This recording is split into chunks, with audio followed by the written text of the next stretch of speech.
Okay. Ted's ready. Here we go. Welcome to LeMent Tonight. Ready.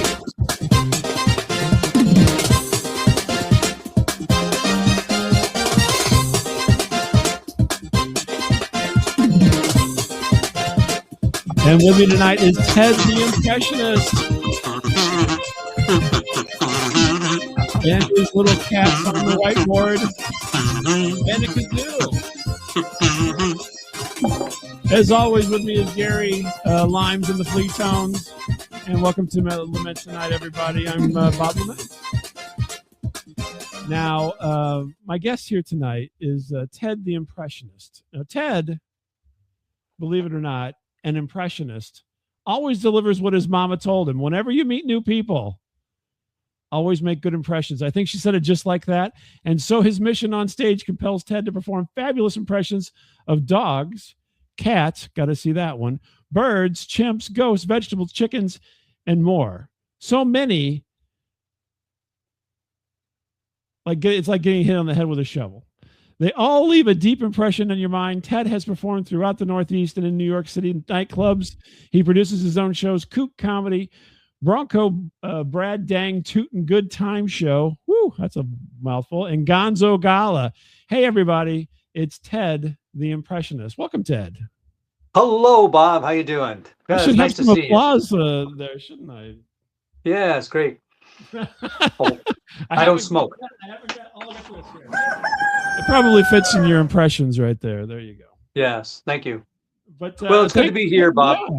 So take it away, Ted. Give us it's some good that you're there. Want to see it. Yeah. I'm sorry. Say that again. Take it away. Let's get some impressioning going here. Oh, okay. Right. I'm sorry. That's right. It's my cue. Oh, jeez. Sorry about that, Bob. Okay. Well, thank you, Bob, and hello, everyone, for you lovely audience out there. Okay. So many people enjoy cat impressions, and so why not have some cat impressions? Okay, great. Here's a cat pretending to be a backhoe. Meow. Meow.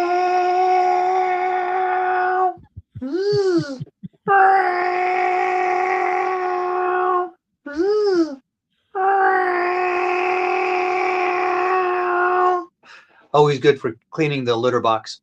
That's right. Thank you, Bob. I wrote that. Okay. Now, here's a cat as a microwave. Meow, meow, meow, meow, meow, meow.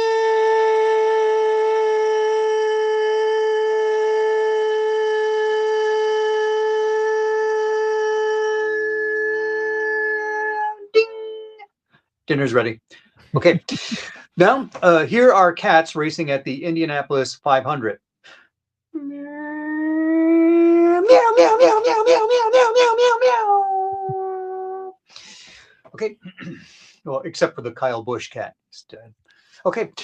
Now, here is some dog impressions for you. A hillbilly dog, convinced his dead father, talks to him through his foot.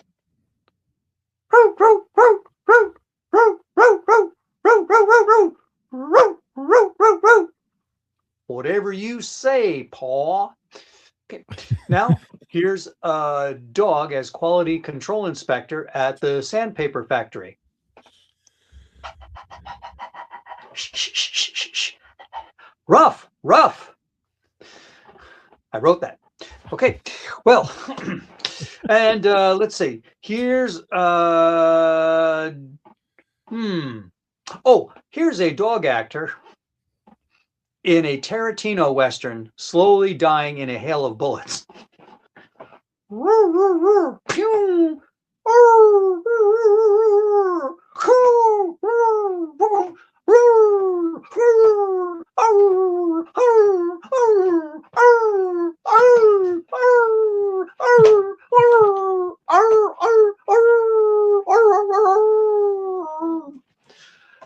Okay, Tarantino wrote that. Well, that's been a wonderful 2 minutes. I'm certainly glad to be here, Bob. Well, thank you very much. And thank you very much for inviting me here. Appreciate it. Oh, I don't smoke. Okay. So, how about you? Thank you very much. And Sure. you know, the Where, dog is a little triggering, but other than that, it's yeah. fine. Now, where have I seen you or met you before, Bob? Well, you've probably seen me here on LeMent Tonight at the desk. Oh, well, I'm in Um, like at a comedy show though, haven't I seen? no, probably No. not. I'm not. I don't live Oh, in New okay. York My City. apologies. Okay. I live in the Midwest, and so yeah. Oh, Uh, okay. I haven't performed with you or alongside you in a plausible show or a Zoom mic anywhere. oh, you might have seen me on the monthly comedy contest. Oh, okay. Okay. All right. Yeah. Yeah, I Sure. usually show up for those. Okay. Gotcha. Yeah. I haven't So, done one in a while. but I always, maybe that's when it was. It's yeah. You know what? it's The not about plausible me, Ted. It's about platform you. huh? It's not about me. It's about you. We need to talk about you, Ted. Oh, well, no, I don't want to be selfish, like blah, blah, blah, blah, blah. It's all about me. Blah, blah, blah, blah. Oh, what does Ted like? Oh, really? What does he like to eat? Where does he like to go swimming? Does he All good practice questions. Tai Chi? Ooh, loo, loo, loo. No, Bob, it's a give and take conversation. People Okay. want to know about, what kind of guy you are. And so, we're having give and take. But just curious because I wanted to know. Oh, sure. Okay, so that's you want to go back to me? Yeah, let's go back to you now, Ted. Okay, all So right, okay. your bio says you started doing these impressions. I'm guessing we talked about your mother, so I'm guessing it was when you were younger. Now, you said cats, birds, chimps, ghosts, vegetables? Do you Yeah. only do? Do you ever do inanimate objects, or does it always have to be animal based? No, there are vegetable impressions that I've written as well. Oh, okay. Give me a demonstrate like Oh, would you cauliflower, like to see them? broccoli, Oh, or okay. yeah. Oh, okay, a demonstration. Okay. Here's let's see, a squash with bad taste. Hey everyone, how do you like my checkered pants? Now, here's a zucchini. Mhm. Well, let's see, a zucchini that has no moral values. Oh, I'm full of moral conundrums. I think all zucchini have no moral values, but that just may be Well, that's a good philosophical yeah, point, it Bob. might just be Appreciate a that. Yeah, stereotype. Mm. right. Here's a green tomato. Hey, can someone tell me what I'm supposed to do? I haven't been trained. Now, here's a fried green tomato. Dude. So, How's okay, that? so we got vegetable, we got animal vegetable. Do you do minerals? No, but that's a very good one. Yeah, I should try that. The Thank you, whole Bob. animal, vegetable, mineral thing, because there's a song, I believe, Yeah, in a Broadway yeah. show about that. Well, granite and marble, they don't do anything. They just sit on the ground. That's kind of wacky that you do a Yeah, granite impression. it It's might be. I crazy. mean, it might be a good, balance for things, from the cats. I'll certainly give that a try, Bob. Yeah. Oh, I don't smoke. So, have you done these things your whole life? These impressions this way, or I mean, when did this? You're like, you wake up one morning Yeah. and you're like, I want to do impressions that most people don't do. Well, I've been working steadily on my comedy career, and this is the kind of thing that's really taken off. I've tried doing edgelord material. I wrote this bit about smoking weed, playing with your pee-pee, and the Russo-Japanese War of 1905. Would you like to hear it? Sure. Okay. Hey, everyone. Have you ever fought in a war against the Russian fleet and they completely annihilate you? And you say to yourself, What the heck? Am I just smoking weed and playing with my pee-pee? Okay. I wrote that. There you go. That's really obviously Yeah. studied. But the impressions really took off. Yeah, that's good. Oh, I don't smoke. Okay. Back to you, Bob. Oh, back to me. So like what was the antithesis of this? Was you just like, I mean, with the other stuff just wasn't working and you're like, you know what? I think I would rather do,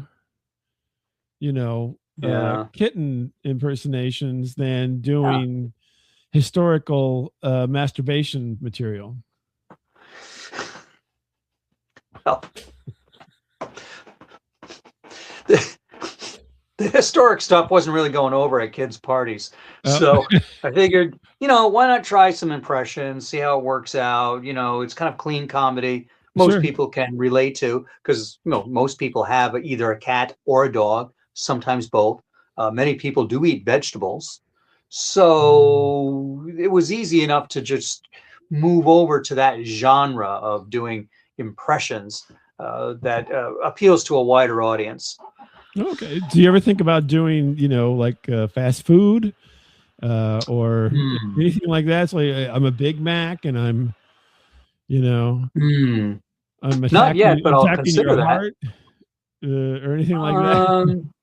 Possibly, I'll consider that. Oh, okay. I'm still working on this, this whole theme, Bob. It's just at the very crest of my career. Here's the career, and now it's cresting. Oh, you're cresting. Okay. So yeah, I'm still working on it. Yeah, I haven't reached the apex yet. This is good for all you geometry majors out there. Crest, apex, optimal curve, trajectory, all that. Yeah. Later on, I'll be discussing quantum equations. Oh, very good. Do you think this would play in the quantum realm? Well, that's where Wally, the happy talking neutrino, comes in. Oh. But I find that I have to explain what a neutrino is because it's just not in the common parlance. Is it like neutrino is like smaller than a bread box? Yeah, exactly. The tiniest particle in the universe. Yeah. So at the moment.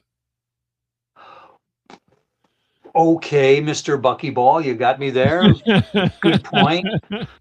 At the moment, I think, because everything changes, and so they thought the smallest thing was dust, and then now we're all the way down to neutrino.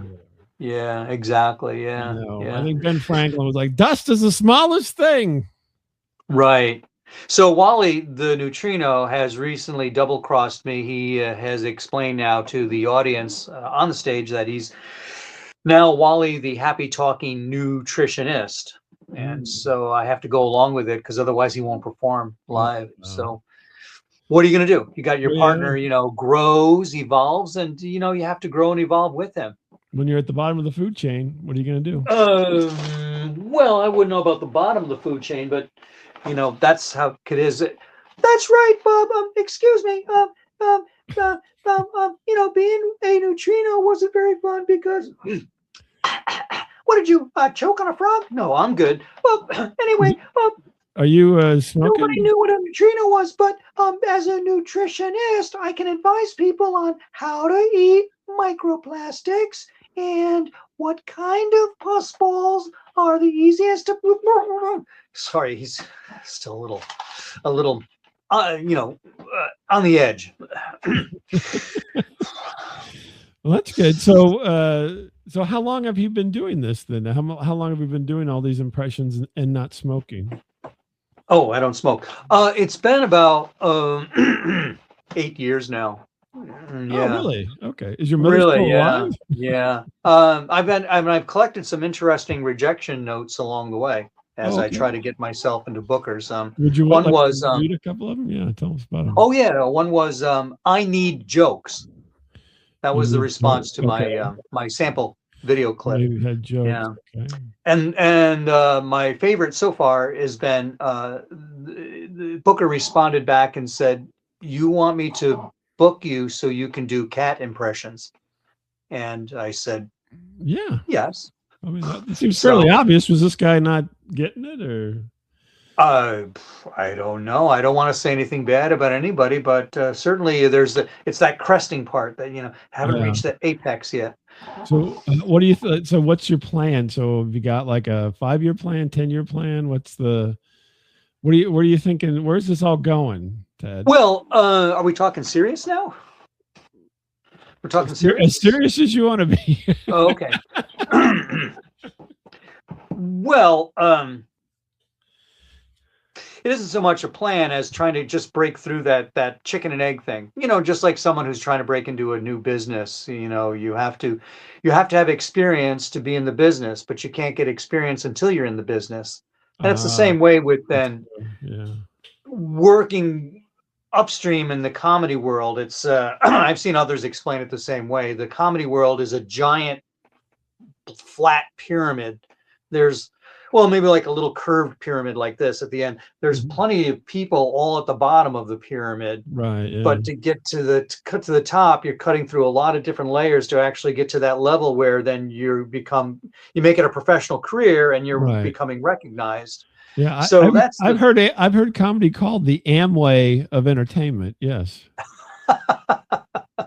Yeah, it's probably the same kind of grind. Yeah. So I've been then thinking through about how to manage the kind of act where it's broad enough that it makes sense to people, but not so obtuse that it's difficult for folks to understand. So it's critical neutrino? Then for Ted. Neutrino? Huh? The neutrino? What's that? Maybe a little obtuse. I'm thinking. Oh, well, yeah. So that's part of it. Is that then if you're making the audience think, they're not laughing. So I think of all the little things that I've watched videos of different advices or observations on comedy, and you see them on TikTok, for example, or Instagram, and I think of them as not really as illuminations, but affirmations.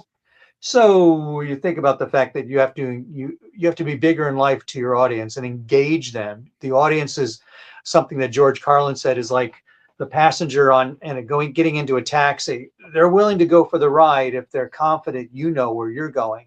And so then I think things like that. With a man. What's that? If you know where you're going, man. That's always... Yeah. And I saw either a quote or I think it was on Reddit of all things. There's a stand-up group, and there was a mention about the fact that if you're confident in what you're doing on stage, people will follow along with you, even if the material isn't necessarily the greatest. And you can see that, even the great comedians, that if you read their acts on paper, it wouldn't be as funny. Rodney Dangerfield is a perfect example of that. They're pretty kind of, at times, a kind of lame or hokey puns or word twists.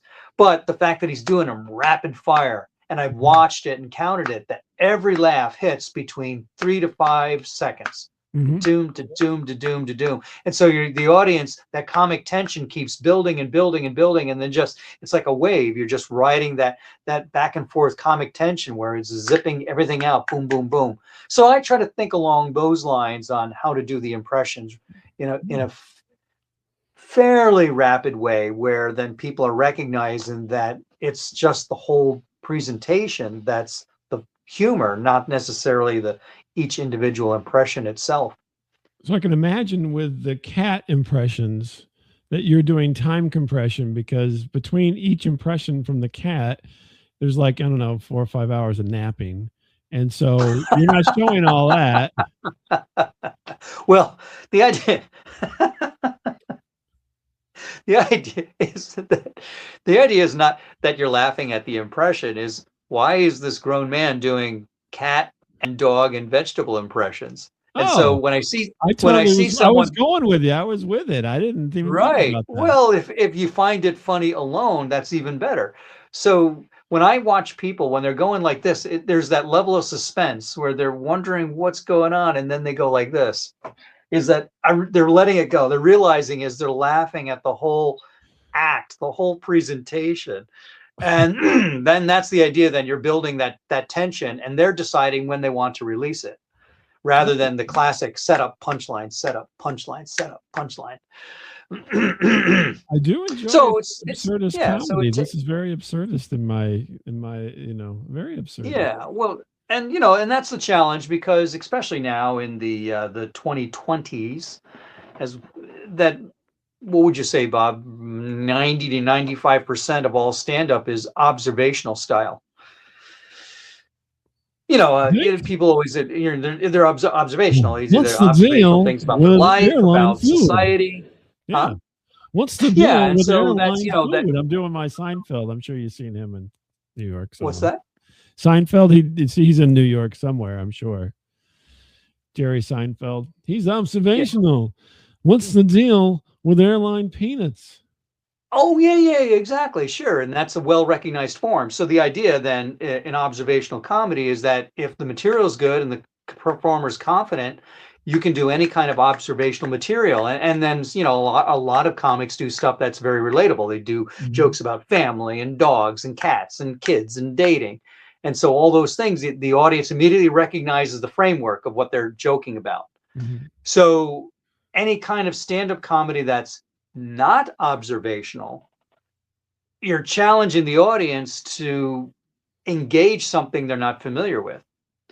Mhm. You think back to the 70s and 80s, there were a number of different, you might say, alt comics, although they were just different in their own particular style, like Judy Tenuta and Emo Phillips Right. and Sam Kinison and Dennis Leary.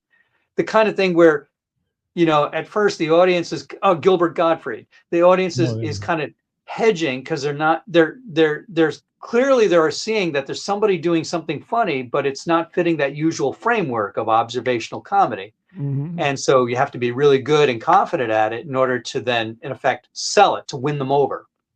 And you Yeah. have to show some vulnerability, I think. Oh, yeah. I think you're Oh, right. in fact, the classic one, Bob, is Andrew Dice Clay.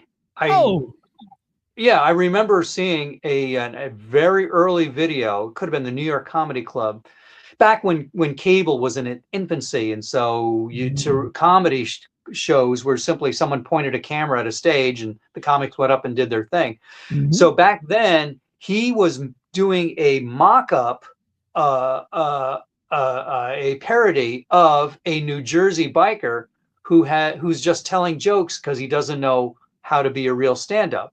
Mhm. So the Andrew Dice character in the real early 80s, like in 81, I think, he's got the leather jacket on with the chains, and he got the cigarette, and he's telling stupid jokes like, hey, why did the moron throw the clock out of the window? Mhm. Because he wanted to see time fly. And so, but Yeah. after a while, he Oh. started doing these misogynist jokes that actually people were laughing at more with him instead of Mhm. at him. And so he built that up into the larger character that we all know, the Right. one that's telling all the nursery rhyme things Hickory and the, dickory dock. Right. yeah, Exactly. exactly, right, Oh, there right. you And go. so it transformed from a parody act of a character into Mhm. this larger than life thing that, for better or for worse, people went to shows to engage and identify with this foul mouthed guy telling dirty nursery rhymes. Limericks. Yeah. Doing dirty Yeah. limericks on stage. So, after the go-go 80s, things filtered, those kind of acts then aged and filtered out, is because people get older. And so then the large majority of comedy nowadays, stand-up comedy, that is observational. I've noticed that Mhm. even when I've gone online and looked up a list of what's called an alt comics, that a majority of them are just doing observational humor in an alt way. It may be kind of a wacky way, but Oh, it's maybe. still Yeah. observational There you go. humor. Yeah. Can you think of Interesting. anyone that does stand up that is well recognized, reasonably recognized, that doesn't do observational? It doesn't do observational. Yeah, exactly. Currently, as in now. Yeah. That's a good question here. Let me think about Yeah. this. Uh, Right. I wish I had a timer. Yeah. There's one guy that I can't think of his name. Is his name Dimitri? Where he does this act where he's got like a felt board or a marker board, and he's demonstrating something, and so you're Mhm. laughing at this demonstration he's doing. Mhm. I don't think I've seen Yeah. him. I'm trying to think of him. Yeah, that's the only kind of alt comedy that I've seen more recently. That's interesting. Yeah. really So thought this, about it. so Well, it's so like so winding Professor this Ted all the back to your Impressionist. Yeah. Yeah. So winding this all back to your original question, Bob, is, when you said about a plan, is just like I think of myself sometimes like Thomas Edison inventing the light bulb. I keep experimenting 1,000 times, 2,000 times to figure out then how to get this light bulb to last. So it's one thing to go up on stage. Like the old cliche of a blind squirrel can find a nut every once in a while. Mm-hmm. You can do anything on stage and get a laugh once in a while. It's how do you build that consistently, where every time you go on stage, it's going to work.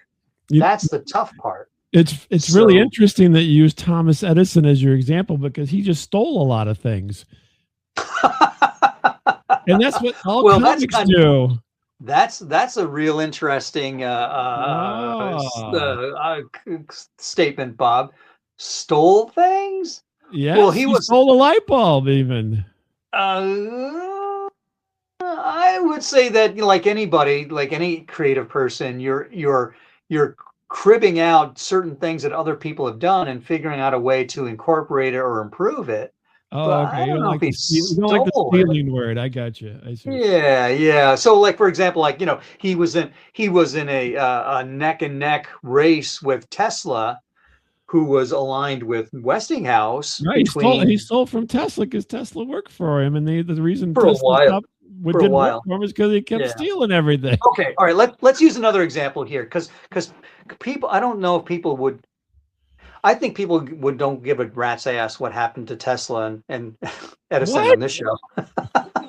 But a more relevant example would be is Shakespeare is famously known for stole as well, borrowing and using different sources to create unique material. Now you could look at it, a line of text, and say, "Oh, that's a text from blah blah blah," or a lot of times he took from Plutarch's histories. Right. But it's not as if you say he stole from Plutarch. He just borrowed the core idea or core character, and he used it to flesh out a story of Antony and Cleopatra.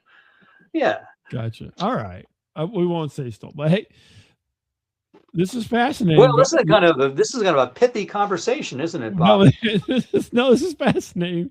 But I need to turn it over to Gary for just a moment so we can transition to our game. Okay. Oh, okay. Who's Gary? We go. So Gary Flea and or Gary Lime and the Flea Tones is going to play us a little bit of a song here. Hopefully, we will see if that comes to pass here. Oh, there we go. Hey, Gary, how's it going?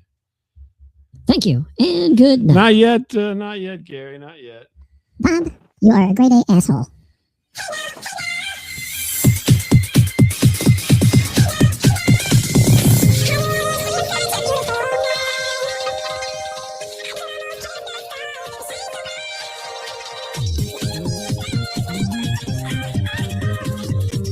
Okay, that's enough, Gary. We're having enough of that. I'm sorry. We got to talk more about Shakespeare and Rodney Dangerfield. Well, the thing is, like, there's no such thing as a pure creative thought that came from nowhere. Things people borrow and pick up from various sources. It's your own unique take on this those. This whole show is a stolen show. Exactly. You're right.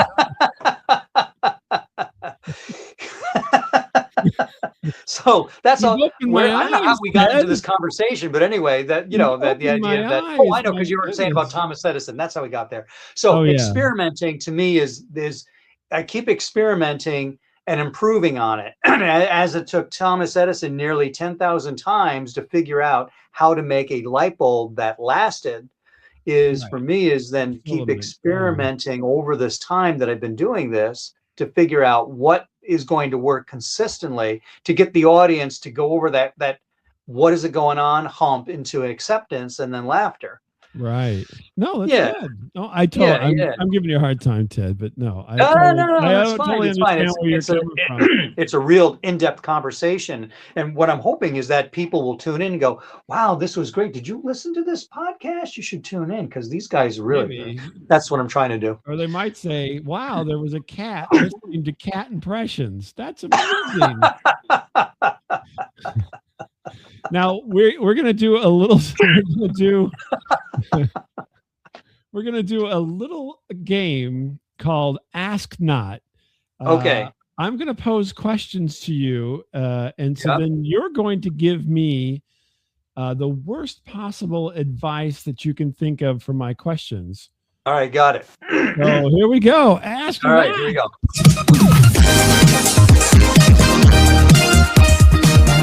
I should sing Ask Not.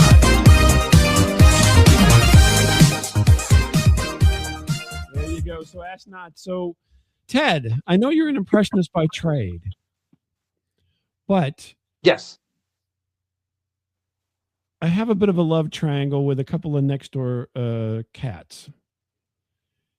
And I don't know exactly what to do. I'm the male. I've got two females, one on either side of me at the house here. I'm in love with both of them.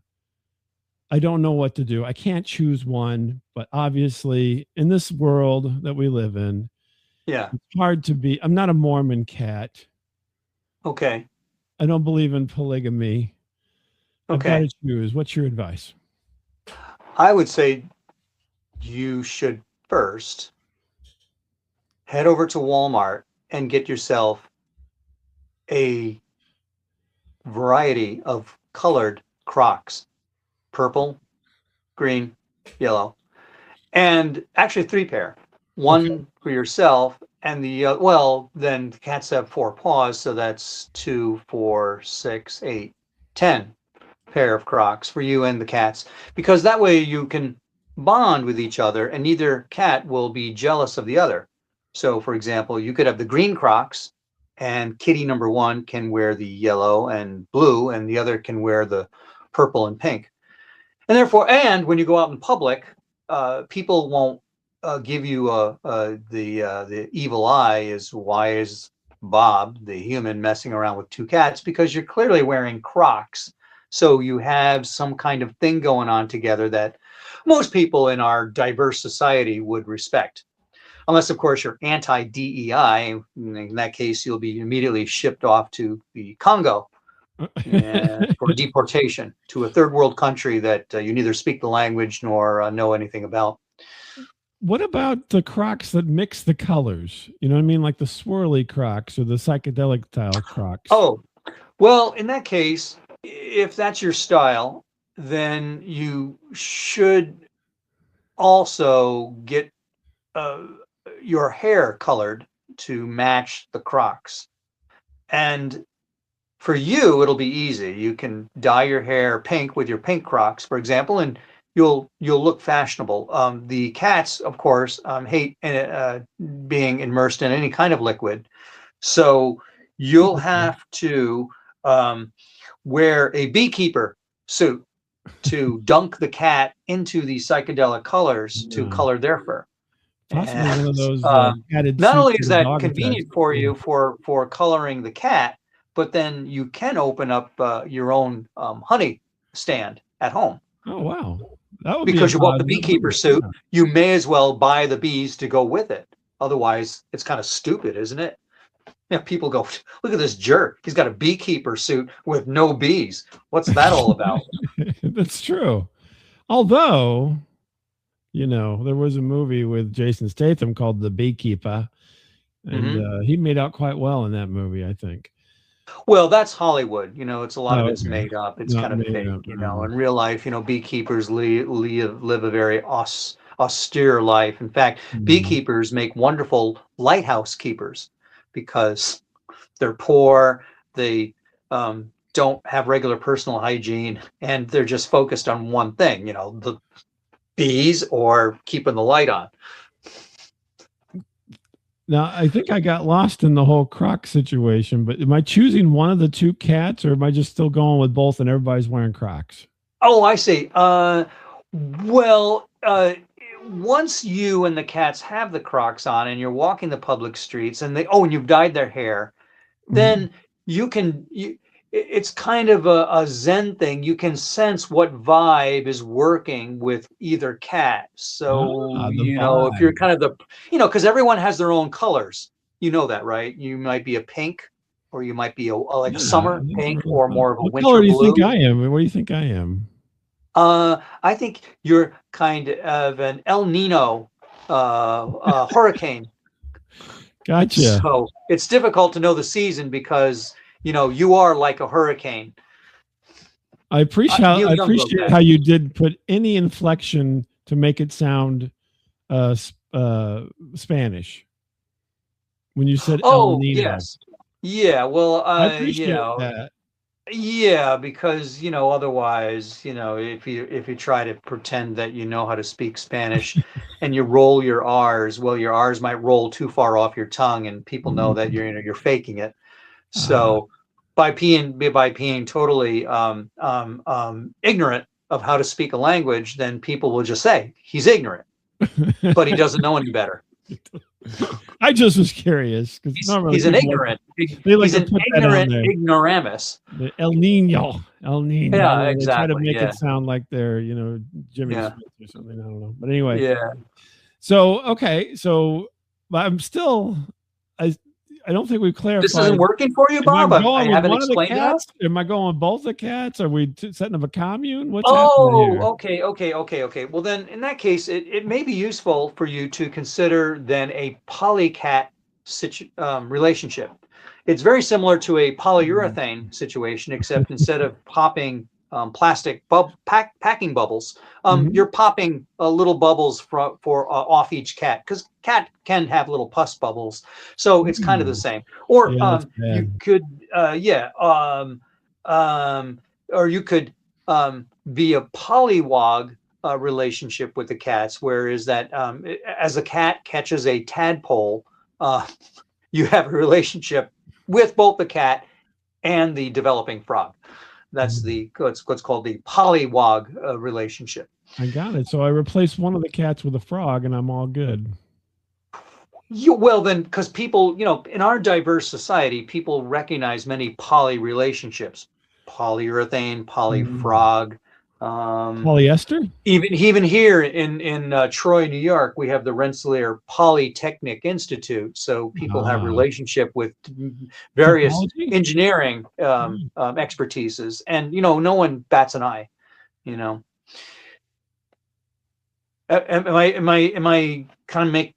Am I helping you out? Is this useful to you? I think so. So. Other than the dyeing of the hair, I think I'm on board with all the rest of it. And I already have some Crocs, and so Okay. Unfortunately, I gotta buy 2 pair for each, and it's a whole. Yeah. It's gonna be expensive. So, it will be. What about? I know that sometimes. Any gibbets with this, or gibbets? Those are the little things you put in the Crocs, the holes of the Crocs. I thought you meant giblets. And I was going to say, yes, it's nice if you go out, you buy a fresh chicken, you really don't want to eat the innards. So that's where the giblets on your Crocs not only makes it an outstanding and unique fashion feature, but it attracts other cats. So if you get tired of your relationship with the 2 original cats, you'll have more cats following you. Chasing after you and the giblets in your Crocs. Bad smells seem to attract cats. You're right. Yeah, exactly. Yeah. That's interesting. And you could also carry a Gibson guitar for no other reason than you have some alliteration going. Your giblets as gibbets with your Gibson. Oh, speaking of Gibsons, Gary wants to play a little song, I think. And that's go ahead, Gary. Thanks so much for listening, guys. Today we have a great time playing for you. Our baby on the keyboards and harmonica. Victor LeMent on the bass. Future Man on the synthesizer. Wow. All right, Gary. Yeah, he's really working it. He's working that Gibson.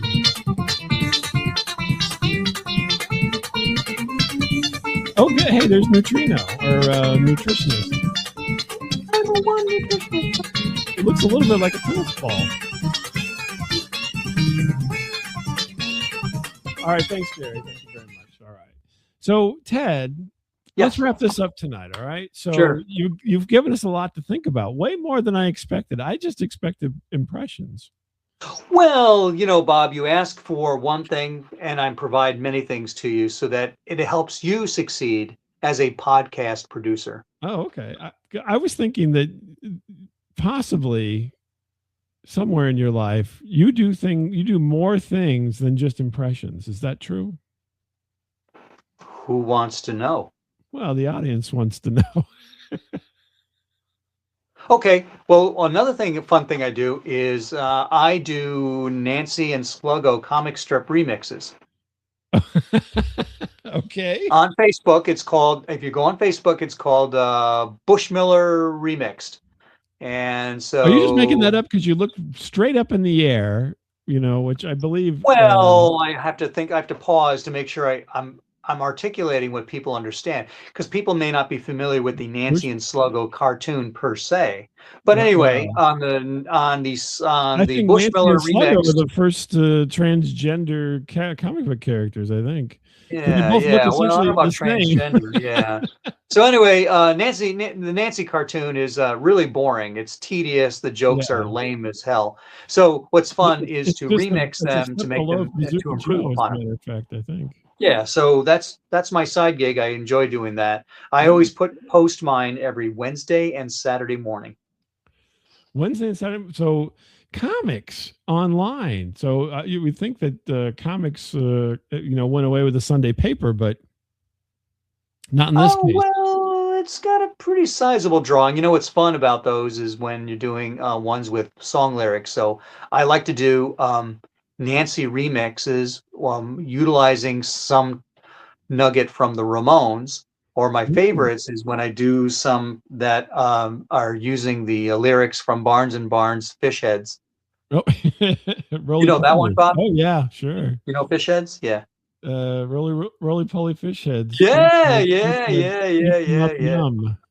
Right. Uh, Those are fun. the late great Bill Paxton was in that video, as a matter of fact. Oh, yeah? Yeah. Do you know that? Oh, how about that? I did not know that. Do you know Bill Paxton at all? No, he's an actor. Well, I know about him. I know who he Yeah. is. Yeah. Okay. He was in Yeah. that. Yeah, that was one of his Oh, friend. okay. He was friends with what the artist who created the song. Now, I did not know until people are commenting on the strip is it Bill Mummy? Billy Mummy, Is yes. Billy Mummy is From Lost one in of the Space. Barnes and Barnes from Yeah, Lost in Space. I did yeah. not know that. I- It may be the only thing that he's known outside of Lost in Space, but Well, you know, he does like other music as well. Yeah, he's oh he's yeah, really okay. quite a Oh, musician. you know more about him than I do then. Yeah, I didn't know well, that. I mean, besides going to all these the nostalgia things where he gives people autographs and everything. No, he's quite the Yeah. musician. And Fish Heads was probably, I mean, that's probably one of the more well-known things because it was Yeah. a phenomenon back in the day because it was right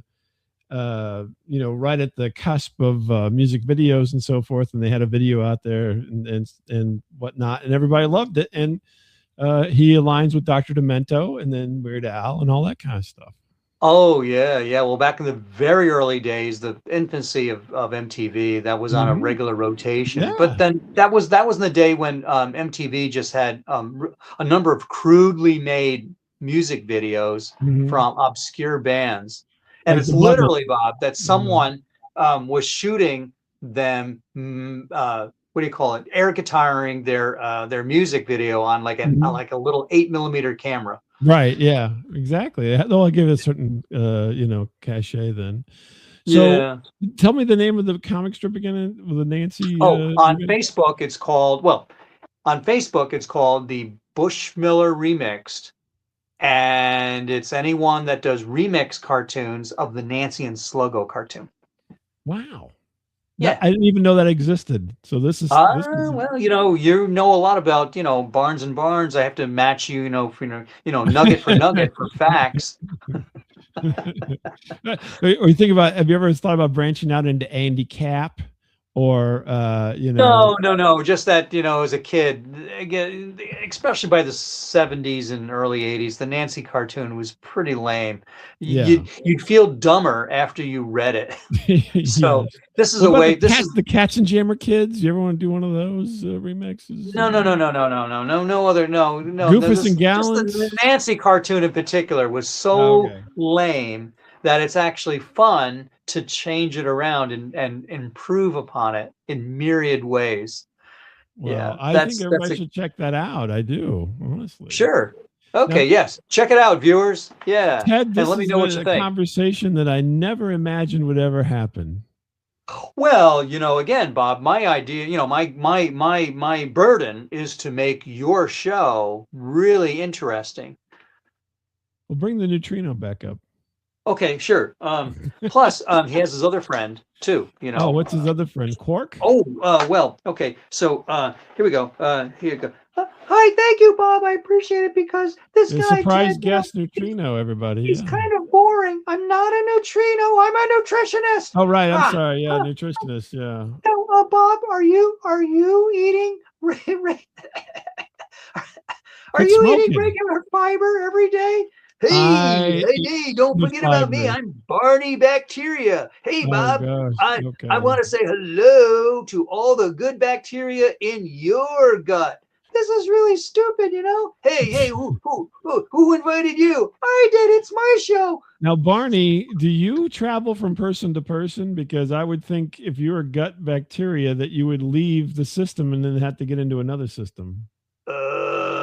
Yeah. Well, it was easier when Spirit Airlines was around because it was cheaper. They had a lot of poop flights, So yeah. it was easy to travel back in that day. Well, that's really great. Now we're going really gross here. I'm keeping the show real classy, and you're talking about poop jokes. Oh, sorry about that. Sorry, Bob. I want to make sure we do this on a classy level. Yes, Sure. Thank you very much. Sorry about that. So, which one of you is Nancy and which one's Sluggo in this scenario?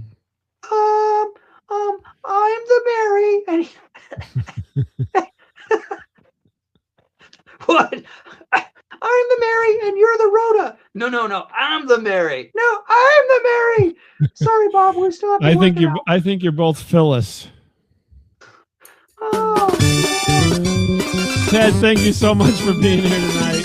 Okay. Special thanks to your special guest Neutrino and to Gut Bacteria, and everybody, eat your fiber. Catch Ted on Plausible and other places.